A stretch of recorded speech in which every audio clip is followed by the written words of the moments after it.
Qui j'en nous senti comme nous matin? Est-ce qu'on peut donner gloire à Dieu?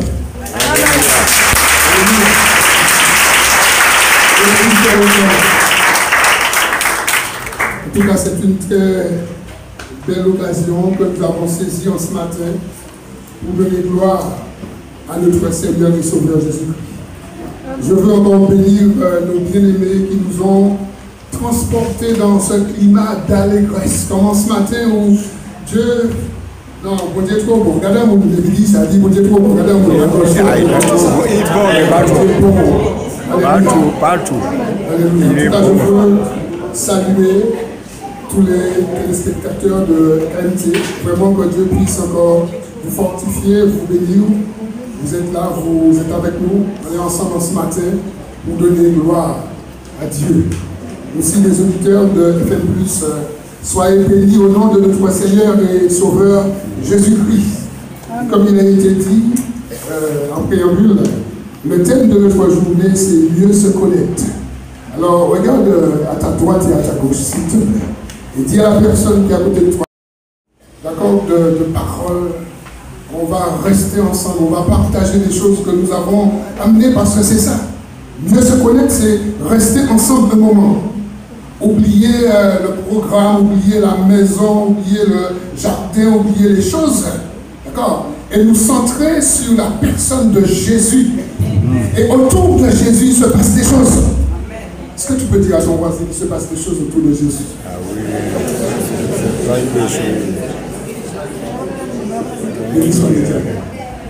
Gloire à Dieu. Alors, sachez que l'association Consolation pour les chrétiens, d'accord, nous sommes vraiment contents d'être là avec vous.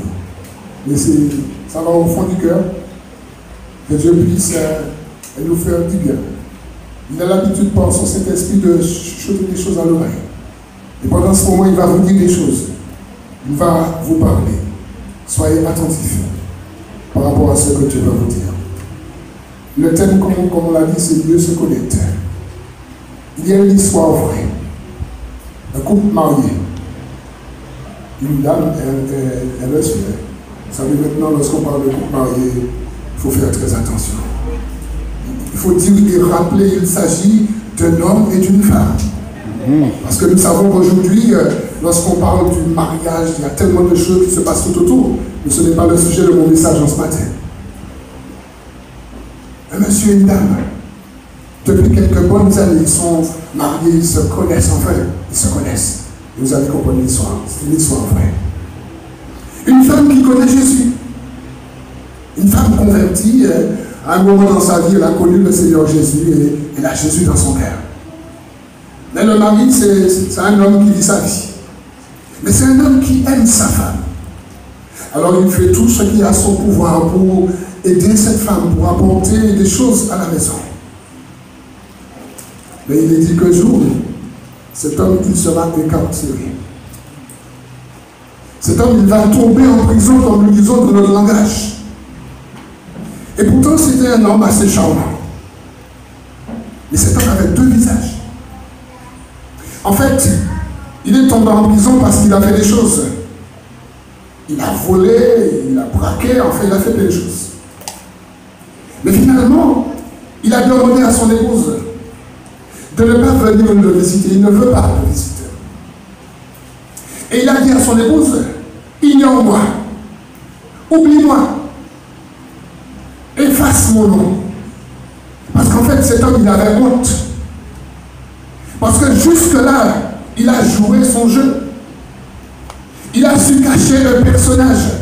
Et son épouse le connaissait sur cet homme charmant, courtois, un homme, voilà. Un homme comme les hommes ici, comme ceux qui me regardent. Des fois, nous savons bien jouer ce jeu.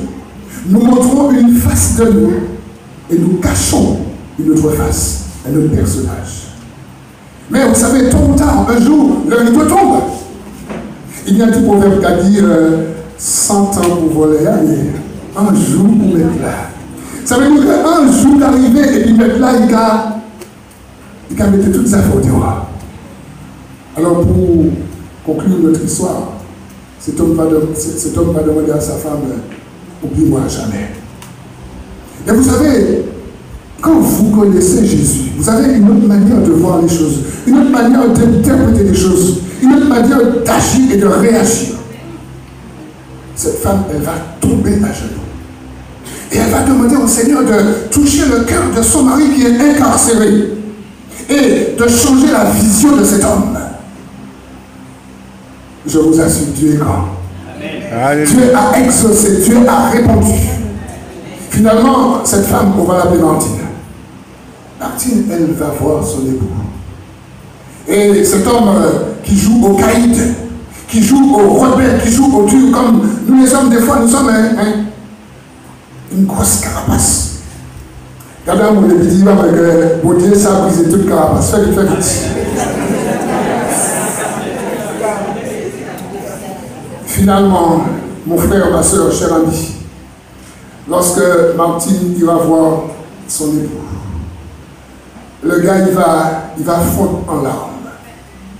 Parce qu'il a été touché. Parce qu'il a compris que le jour est arrivé et que son épouse doit reconnaître sur son vrai visage.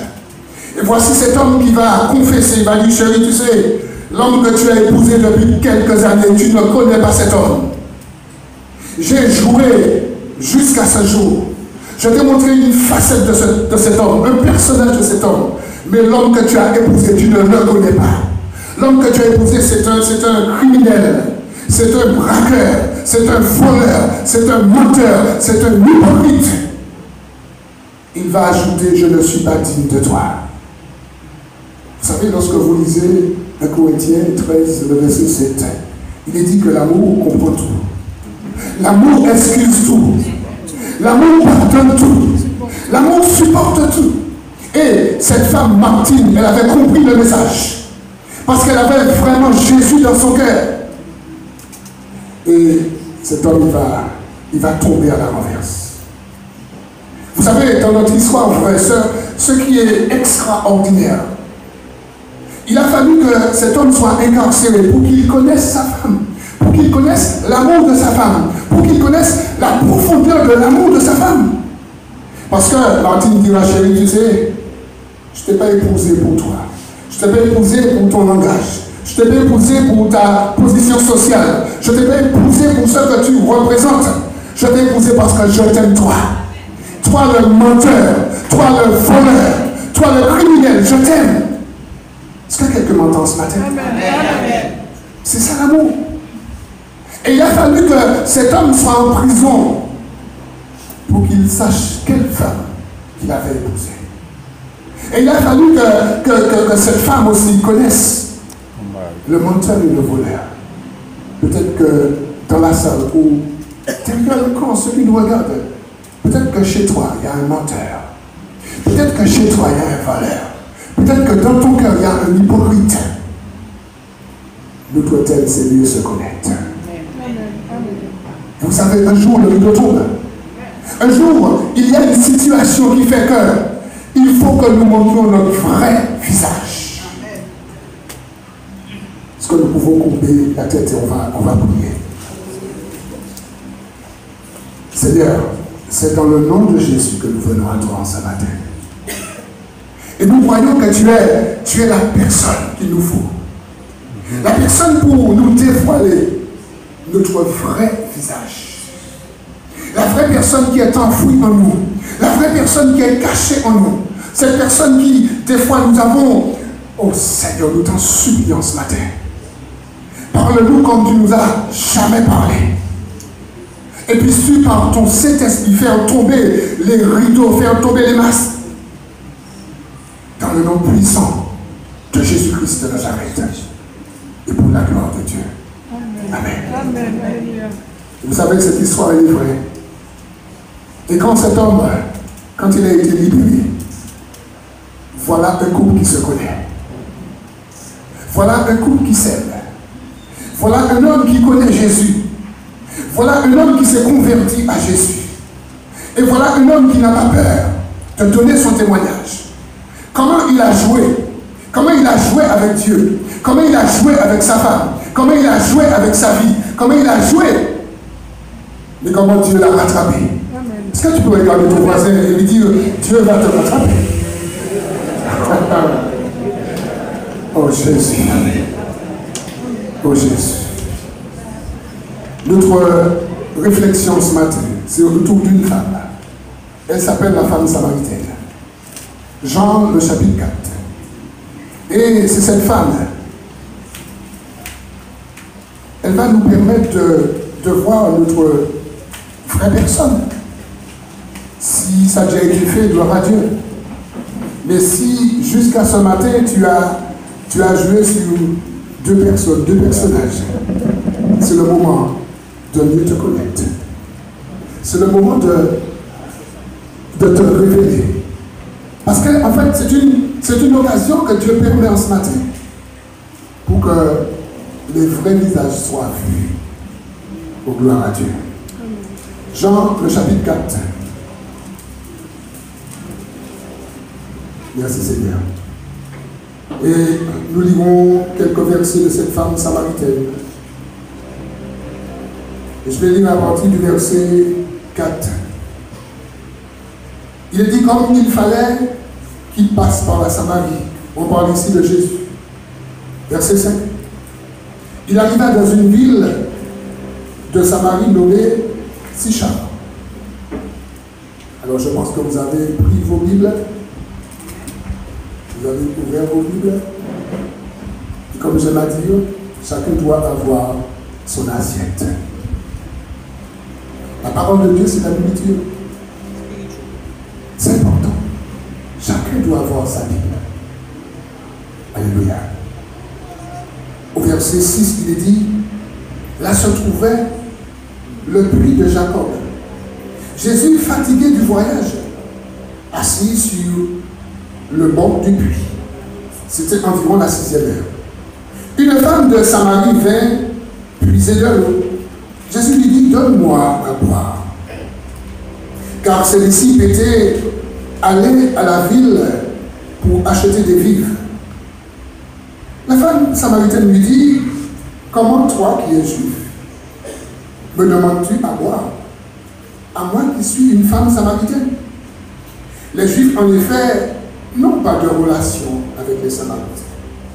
Jésus lui répondit, si tu connaissais le don de Dieu et celui qui te dit, donne-moi à boire, tu lui aurais toi-même demandé à boire et il t'aurait donné de l'eau vive. Seigneur, lui dit la femme, tu n'as rien pour puiser et le puits est profond. D'où aurais-tu cette eau vive? Es-tu plus grand que notre père Jacob qui nous a donné ce puits et qui en a bu lui-même ainsi que ses fils et ses troupeaux? Jésus lui répondit, quiconque boit de cette eau aura encore soif. Mais celui qui boira de l'eau que je lui donnerai n'aura jamais soif. Et l'eau que je lui donnerai deviendra en lui une source d'eau qui jaillira jusque dans la vie éternelle. La femme lui dit, Seigneur, donne-moi de cette eau, afin que je n'ai plus soif et que je ne vienne plus puiser ici. Va, lui dit Jésus, appelle ton mari et viens ici. La femme répondit, je n'ai point de mari. Jésus lui dit, tu as eu raison de dire, je n'ai point de mari. Car tu as eu 5 maris et celui que tu as maintenant n'est pas ton mari, n'est point ton mari. En cela, tu as dit vrai. Seigneur, lui dit cette femme, je vois que tu es prophète. Nos pères ont adoré sur cette montagne. Et vous dites, vous, que le lieu où il faut adorer est à Jérusalem. Femme, lui dit Jésus, crois-moi. L'heure vient où ce ne sera ni sur cette montagne, ni à Jérusalem que vous adorerez le Père. Vous adorez ce que vous ne connaissez plus. Nous adorons ce que nous connaissons. Car le salut vient des Juifs. Mais l'heure vient, et elle est déjà venue, où les vrais adorateurs adoreront le Père en esprit et en vérité. Car ce sont là les adorateurs que le Père demande. Dieu est esprit. Et il faut que ceux qui l'adorent en esprit et en vérité. La femme lui dit, je sais que le Messie doit venir, celui qu'on appelle Christ. Quand il sera venu, il nous annoncera toutes ces choses. Jésus lui dit, je le suis, moi qui te parle. Alléluia. Voilà quelques versets qui nous aideront en ce matin à donner gloire à Dieu. Et pour ceux et celles qui jouent sur deux tableaux, deux visages, deux personnes, deux personnages, c'est l'occasion, d'accord, de venir à Jésus. C'est l'occasion de faire tomber ce rideau et de confesser. Et s'il le faut, d'accepter Jésus. Chers amis, nous avons ici une femme. Une femme samaritaine. Une femme, elle a choisi les heures les plus rudes, les heures les plus difficiles, les heures les plus chaudes pour faire sa corvée. Parce qu'elle ne voulait pas qu'on la voie. Elle ne voulait pas qu'on connaisse son histoire. Est-ce que vous savez, lorsque nous cachons notre histoire, en fait, Magali, ça veut dire, nous sommes celles qui comprennent qu'un monde n'a pas l'histoire. Vous ne pas comment ça va dire. Maintenant que les nous avons serré l'histoire, nous sommes celles qui comprennent que personne ne passe à ça, nous va faire. Mais très souvent, tout le monde sait ça, nous va faire. Nous avons ici une femme qui, elle ne voulait pas qu'on sache son histoire. Elle allait à midi, nous avons dit midi fond, pour faire ça qu'on veut, pour chercher de l'eau. Parce qu'elle ne voulait pas qu'on sache. Mais tout le monde dans le quartier savait qu'elle était. Vous savez, cette femme, elle ne se connaissait pas. Elle ne connaissait pas sa valeur aux yeux de Dieu, aux yeux de Jésus. Elle ne connaissait pas Jésus.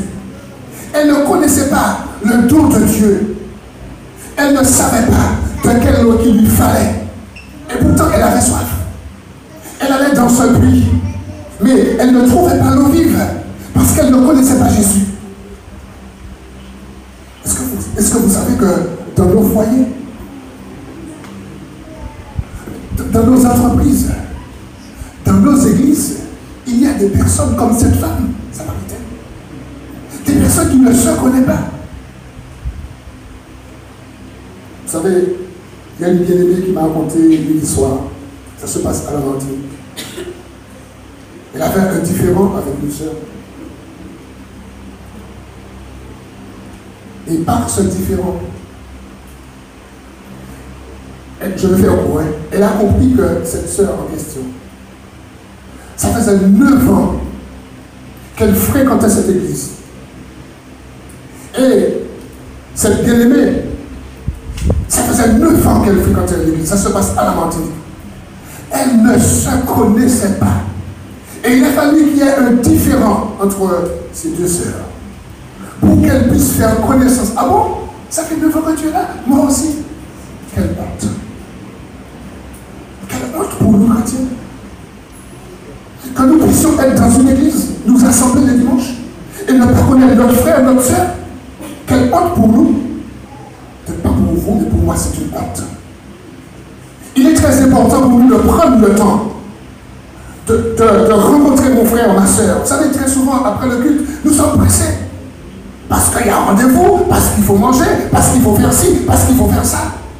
Et le jour où la personne meurt, alors autour du cercueil, voilà les slogans, voilà les compliments, voilà les choses. Dis à quelqu'un, c'est de son vivant qu'il faut prendre ce temps. Fais les crédits. Est-ce qu'il y a quelqu'un qui m'entend ce matin? Est-ce qu'il y a quelqu'un qui reçoit le message en ce matin? Oh Jésus. Parce que c'est important. Frères, sœurs, c'est de ton vivant et de mon vivant. Prenons le temps de se connaître, le temps de s'asseoir. Est-ce que tu m'entends ce matin? Amen. Oh, j'aime cette femme, la femme samaritaine. Parce qu'elle voulait se cacher, mais Jésus l'a rattrapée. Et Jésus a fait résonner dans sa tête le verset 4. Si tu connaissais le don de Dieu et celui qui te demande à boire, tu lui aurais toi-même demandé à boire. Et l'eau qu'il te donnerait te transporterait jusque dans la vie éternelle. Quelle grâce! Quel amour! Vous savez, si nous ne sommes pas épanouis, c'est parce que nous ne nous connaissons pas. Mais je sais que Dieu nous a donné ce jour autour de cette association, consolation pour les chrétiens, pour mieux se connaître. Et on va prendre ce petit temps, après le culte, on va se connaître. On va se faire des sourires, on va se faire des choses, on va se dire des choses, hein, dans le respect bien sûr, c'est très important, d'accord? Et on va mieux se connaître. Nous revenons à notre femme. Elle a voulu se cacher. Frères et sœurs, elle dira à Jésus, donne-moi de cette eau dont tu parles. Donne-moi de cette eau qui va me conduire jusque dans la vie éternelle. Donne-moi cette eau vive. Et Jésus lui dira la chance, le mot, l'élément déclencheur. Va chercher ton mari. Parce qu'en fait, cette eau, c'est pas pour toi tout seul, non. Cette eau, c'est pour ton mari, c'est pour tes enfants, c'est pour tes voisins, c'est pour... Tout le monde doit jouir de cette eau. Va chercher ton mari, va chercher ta famille. Frères et sœurs, elle dira, Jésus, je n'ai pas de mari. Peut-être qu'il y a ici des personnes qui nous regardent. Peut-être que tu as un mari, un homme, tu couches auprès de cet homme. Tu as une femme, tu couches auprès de cette femme. Mais ce n'est pas ta femme, ce n'est pas ton mari. La femme, elle dira à Jésus, je n'ai pas de mari. Et Jésus va lui dévoiler sa vie. Jésus lui dira, tu fais bien de dire que tu n'as pas de mari. Parce que tu en as eu une main sec. Et le 6e que tu as en ce moment, c'est pas ton mari. Est-ce qu'il y a quelqu'un qui m'entend ce matin? J'aimerais nous dire quelque chose. Vous savez, le chiffre 6, c'est le chiffre de l'homme. Dans la Genèse, il est dit que Dieu a créé l'homme le 6e jour.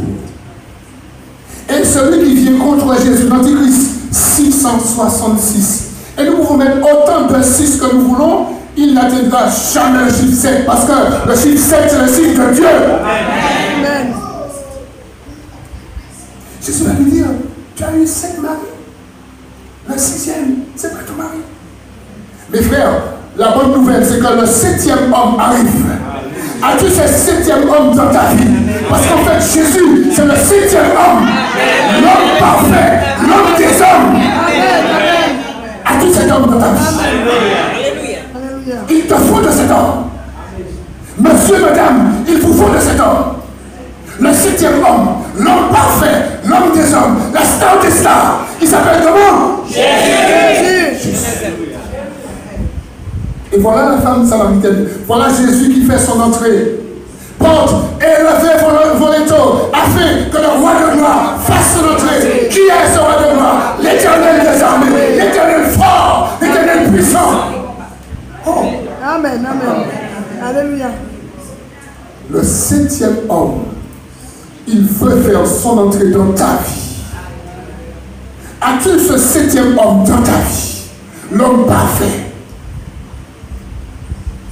Et on revient à notre femme. Finalement, elle aura dans sa vie ce 7e homme, Jésus. Et vous verrez que dans l'histoire, cette femme qui n'avait pas de sujet de conversation, cette femme qui avait honte de sa vie, cette femme qui se cachait de ses voisins, cette femme qui allait à midi pour faire sa corvée, elle va laisser sa couche, elle va tout laisser. Et elle ira vers les voisins. Venez, j'ai rencontré le 7e homme, il m'a raconté ma vie. Regarde ton voisin, ta voisine, dis-lui, il te faut de ce 7e homme.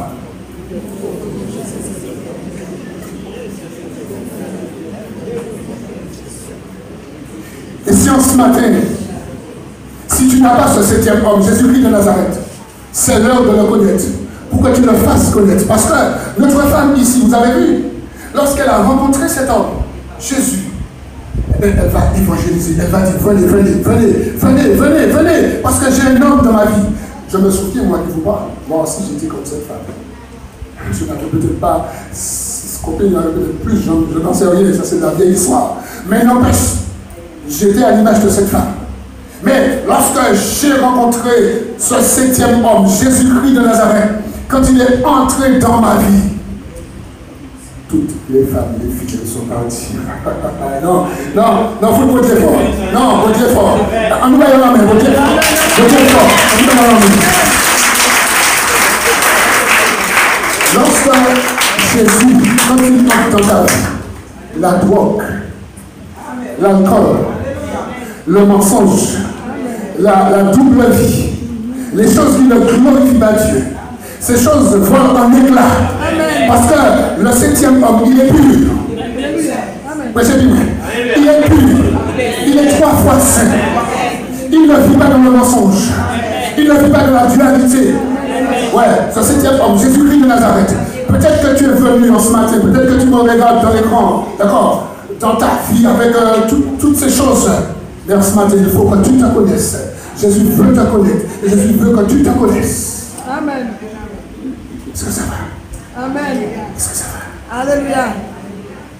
Pour conclure, nous avons dans l'Ancien Testament 2 sacrificateurs, Phinéas et Hophni. Leur père était souverain sacrificateur. Et on nous dit dans la Bible que ces hommes servaient Dieu, mais ils ne connaissaient pas Dieu. J'aimerais m'adresser en ce matin pour ceux et celles qui sont dans le service de Dieu. Ce champ est si vaste. Il y en a qui sont à la chorale. Il y en a qui sont dans des groupes de louanges. Il y en a qui sont à l'accueil. Il y en a qui sont à l'évangélisation. Enfin, nous servons Dieu. Savez-vous que nous pouvons être capables de servir Dieu et de ne pas connaître Jésus? Comme les 2 fils d'Élie, Hophni et Phinéas. Ils servaient l'Éternel, mais ils ne connaissaient pas l'Éternel. Vous savez, c'est un risque de servir Dieu, de ne pas connaître Dieu. Il y a un risque de mort. Parce que ces 2 hommes, ces 2 frères sont morts. Pourquoi?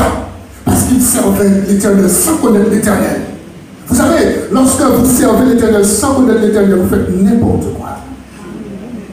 Ces 2 frères, ce qu'ils faisaient, lorsqu'on donnait des sacrifices pour la gloire de Dieu, ils prenaient de la marmite, de la chaudière, ils prenaient de la viande, ils mangeaient. Et ils allaient beaucoup plus loin. Ils couchaient avec les femmes. Ils commettaient l'adultère dans le temple de Dieu. Pourquoi? Parce qu'ils servaient Dieu, mais ils ne connaissaient pas l'Éternel. L'Éternel les a frappés.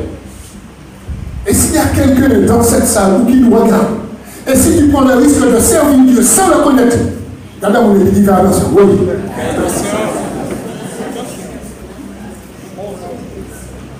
Jésus. Il y a un jeune homme qui servait Dieu et qui ne le connaissait pas, il s'appelle Samuel. Ça, c'est autre chose. Parce qu'il commençait son ministère. Et on nous dit dans la Bible que Samuel était fidèle au service de Dieu, mais il ne connaissait pas Dieu. L'Éternel l'appelle une première fois Samuel. Il va vers son maître Élie. Il dit, tu m'as appelé? Et il dit, je ne t'ai point appelé. Va te coucher. Une deuxième fois, l'Éternel appelle Samuel. Il va vers son maître Élie. Il dit, tu m'as appelé. Et il lui dit, je ne t'ai point appelé. Va te coucher. Une troisième fois, Samuel. Et le jeune homme, il vient vers son maître Élie. Il dit, tu m'as appelé. Ce n'est qu'à ce moment que Élie se dit, il y a quelque chose qui se passe entre ce jeune homme et Dieu. Et il lui dira, va te coucher. Et la prochaine fois que tu entendras cette voix, tu diras, parle, ton serviteur écoute. Et une quatrième fois, l'Éternel va appeler Samuel. Et Samuel dira, parle, ton serviteur écoute. Ce que je voudrais te dire par cette pensée, il te faut obéir. Et parce que Samuel a obéi, Samuel a été l'un des juges et l'un des prophètes les plus puissants en Israël. Pourquoi? Parce qu'il a obéi. Et on nous dit dans la Bible que Samuel ne laissait tomber aucune parole qui venait de l'Éternel.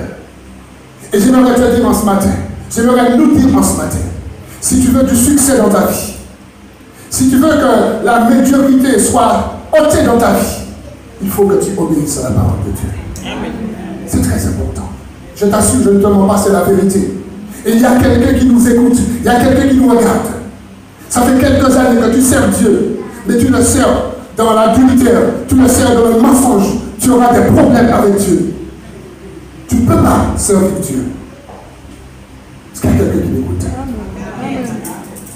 C'est pourquoi ce matin, j'aimerais parler à quelqu'un. Quelqu'un qui a compris le message. Quelqu'un qui a reçu un clin d'œil venant de Dieu. Et quelqu'un qui veut finalement se repentir.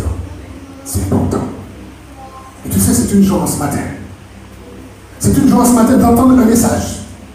Un message pour une fois qui te concerne toi. Et tu ne peux pas pointer, tu sais, quand tu pointes l'index, tu as le pouce vers toi. Et si tu enlèves l'index, c'est toi. C'est toi. Dis à quelqu'un, c'est toi. Dis à quelqu'un, c'est toi. Dis à quelqu'un, c'est toi. Et je me rends ce matin. Demandez, y a-t-il quelqu'un dans la salle? C'est important ici. S'il y a quelqu'un qui se reconnaît. S'il y a quelqu'un qui est assez courageux pour dire moi, je veux être à l'image de cette femme que nous avons lue, la femme samaritaine. Une femme qui a rencontré Jésus. Et une femme finalement qui connaît l'homme des hommes. Le don de Dieu. Celui qui donne l'eau vive. A-t-il quelqu'un ce matin? Et s'il y a quelqu'un ce matin, saisis cette occasion, tu peux faire un signe de la main. C'est très important. Ne regarde pas ton voisin ou ta voisine. Parce que Dieu s'adresse à toi ce matin. S'il y a quelqu'un ce matin qui dit moi, je veux cet homme dans ma vie. Merci pour cette main. Est-ce qu'il y a encore quelqu'un ce matin qui dit je veux de cet homme? Merci pour cette main. Est-ce qu'il y a encore quelqu'un ce matin qui dit je veux de cet homme, le 7e homme, l'homme des hommes, la star des stars? Est-ce qu'il y a quelqu'un ce matin? Est-ce qu'il y a encore quelqu'un? Merci pour cette autre main. Merci. Merci pour cette main.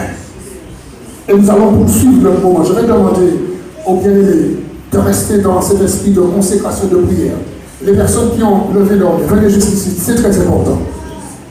Et les autres qui n'ont pas levé leur main, mais qui ont reçu ce message, venez jusqu'ici, venez jusqu'à moi, c'est important. Venez, chers amis, venez. Merci pour cette dame qui vient. Il y avait encore d'autres personnes qui avaient levé leur main. C'est important parce que notre thème en ce matin, c'est mieux se connaître. Mais pour mieux connaître l'autre, il faut que tu te connaisses. Et pour que tu te connaisses, il faut que Jésus te connaisse en ce matin. Viens jusqu'ici, c'est important. Est-ce qu'il y a encore quelqu'un? Il y en avait d'autres qui s'étaient levés. Vous savez, quand Jésus est là, il se passe des choses. Viens, viens, c'est important. Oh, Jésus, viens. Il y a encore quelqu'un ce matin. Tu as reçu le message en ce matin. Tu as reçu le clin d'œil de Dieu en ce matin. Viens. Il y a un jeune homme, il y a une jeune fille. Quelqu'un qui va reprendre sa vie scolaire. Pendant les vacances, tu t'es souillé, tu as fait des choses. Mais là, ce matin, tu reçois un message venant directement de Dieu. Viens. Nous avons dit que notre thème, c'est mieux se connaître. Il y a encore quelqu'un qui a reçu le message en ce matin.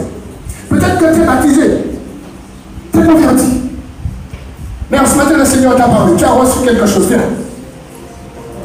Il n'y en a que ceux qui sont courageux, ceux qui se lèvent pour Dieu, ceux qui se lèvent, ceux qui se mettent debout, qui témoignent leur violence. Ils se font violence pour prendre en ce matin une bénédiction spéciale. Il y a peut-être un adolescent, une adolescente, un jeune homme, une jeune fille. Viens ce matin, c'est important, viens. Nous étions hier soir au Vauclin. Il y a fait un appel. Ou après l'intervention, j'ai fait un appel. Il y a quelques personnes qui se sont avancées. Et le Seigneur a mis dans mon cœur par son Saint-Esprit, il y en a d'autres. Et quand j'ai insisté, ils ne sont pas venus. Mais après, dans le petit coin, ils sont venus. Il y en a qui font comme Nicodème. Ils viennent en secret. C'est encore quelqu'un qui a compris le message et qui dit je viens. Si tu as un problème avec la timidité, fais un petit coucou, je viens te chercher moi-même. C'est important, c'est trop important. Fais un petit coucou, je viens te chercher. Tu as un petit problème avec la timidité, viens. Fais ça. Ici de la main. Parce que nous allons conclure notre moment. Je veux prier avec ceux et celles qui ont reçu le message en ce matin. A-t-il quelqu'un qui n'a pas le 7e homme dans sa vie? Alléluia. Le 7e homme, c'est Jésus-Christ de Nazareth. Ou peut-être que tu l'as dans ta vie et tu as un peu rétrogradé. Reviens.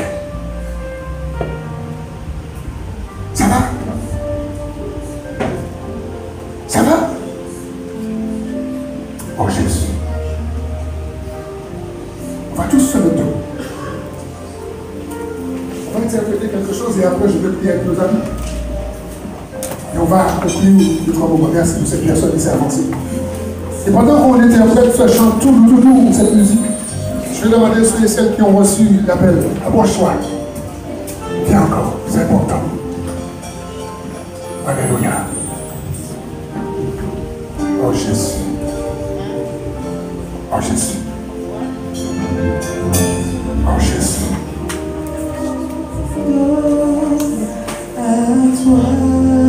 La femme Samaritaine. Maintenant, je te donne tout. Je te donne tout. Oh Jésus. Sans regarder. Sans regarder. Jésus. Sans regarder. Sans regarder. Sans regarder. Je m'abandonne à toi.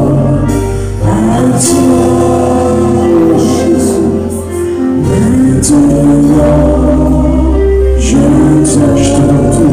Merci pour les amours que tu as touchés. Sans regarder. Nous savons que tu as fait du bien à toutes les étoiles. D'une manière spéciale, tu as parlé à certaines personnes. Elles ont eu le courage de se former. Et il va se passer quelque chose dans leur vie. Je bénis. On nous te bénissons. Et maintenant que nous chantons, il y a d'autres personnes qui ont reçu le message. Viens mon frère, viens ma soeur. Viens jeune homme. Viens jeune fille. Et toi, si nous écoute, je peux devenir un contact de l'association Consolation pour les chrétiens. C'est un contact qui est pour 89, 50, 49. Et toi aussi derrière, pour les comptes, tu peux donner ta vie à Jésus. Tu peux revenir au Seigneur. Je me mettrai près de Dieu, celui qui vient à moi. Abandonne-toi, abandonne-toi totalement. Oh Jésus. Maintenant, aujourd'hui c'est le jour du salut. Lève-toi, Dieu. Livre-toi à lui. Sans regarder. Abandonne tout. Sans regarder. Sans regarder.